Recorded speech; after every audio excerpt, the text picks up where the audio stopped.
Hey guys, ఎలా ఉన్నారు? Welcome back. Zero day ఇది ఒక పొలిటికల్ థ్రిల్లర్ సిరీస్.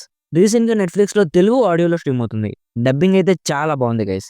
ఈ సిరీస్లో టోటల్ 6 ఎపిసోడ్స్ ఉంటాయి. Each episode around 40 to 50 minutes ఉంటుంది. అంటే ఈజీగా ఈ సిరీస్ కంప్లీట్ చేయడానికి 4 hours పైనే పడుతుంది. ఇది ఒక లిమిటెడ్ సిరీస్ గైస్. అంటే సీజన్ 1లోనే స్టోరీ కంప్లీట్ అయిపోయింది. సీజన్ 2 లాంటివి ఏం రావు. డీటెయిల్గా ఈ సిరీస్ ప్లాట్ అండ్ రివ్యూ చెప్తాను. అంతకుముందు మీరు మన ఛానల్కి కొత్తగా వచ్చుంటే ఒక్కసారి మన ఛానల్ చెక్ చేయండి గైస్. జెన్యూన్గా అనిపిస్తేనే సబ్స్క్రైబ్ చేసుకోండి. అలాగే బెల్ నోటిఫికేషన్ కూడా ఆన్లో పెట్టుకోండి. సో సింపుల్గా ఈ సిరీస్ ప్లాట్ ఏంటంటే, ఈ సిరీస్లో అమెరికన్ ఎక్స్ ప్రెసిడెంట్ అయిన జార్జ్ స్టోరీ చూపిస్తారు. అతను ఒక మిషన్ని లీడ్ చేస్తూ ఉంటాడు. ఆ మిషన్ ఏంటంటే, అమెరికా మీద ఒక పెద్ద సైబర్ అటాక్ జరుగుతుంది. సో అసలు ఆ అటాక్ ఎవరు చేశారు? ఆ అటాక్ వల్ల అమెరికన్ సీక్రెట్స్ చాలా లీక్ అయిపోతాయి. సో ఆ అటాక్స్ ఎవరు చేశారు? లాస్ట్కి వాళ్ళని పట్టుకున్నారా లేదా, అండ్ వాళ్ళ డేటాని రీస్టోర్ చేయగలిగారా లేదా అనేది బేసిక్గా ఈ సిరీస్ ప్లాట్. సో ఇప్పుడు ఈ సిరీస్ నాకు ఎలా అనిపించిందో చెప్తా. అంతకుముందు ఇది ఒక slow burning crime thriller series guys. ఇది యాక్షన్ థ్రిల్లర్ కాదు, అసలు యాక్షనే ఉండదు. ఇఫ్ మీకు ఇన్వెస్టిగేషన్ డ్రామా సిరీస్ లేదా పొలిటికల్ క్రైమ్ డ్రామా సిస్టమ్ ఉంటే అప్పుడు ఈ సిరీస్ మీకు బాగా నచ్చొచ్చు. లేకపోతే జస్ట్ యావరేజ్ అనిపిస్తుంది. ఈ సిరీస్ అయితే స్టోరీలోకి వెళ్ళడానికి చాలా టైం తీసుకుంటుంది గైస్.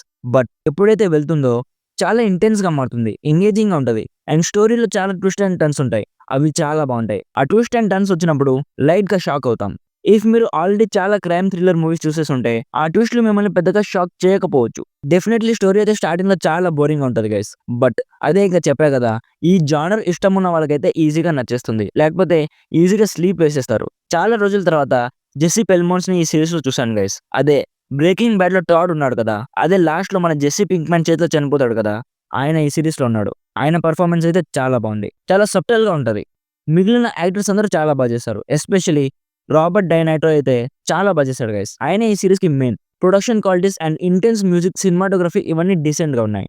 సో ఓవరాల్గా ఇది ఒక slow burning investigation type thriller series guys. చూడండి, టైం ఉంటే ఒక ఎపిసోడ్ చూడండి, నచ్చితే కంటిన్యూ చేయండి. ఈ జానర్ ఇష్టం ఉన్న వాళ్ళకైతే ఈజీగా నచ్చేస్తుంది గైస్.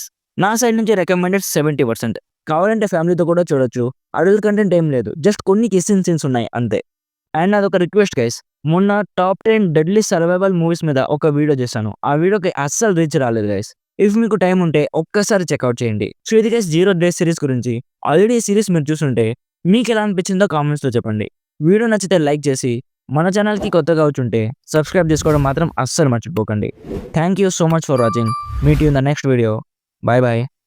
జై హింద్.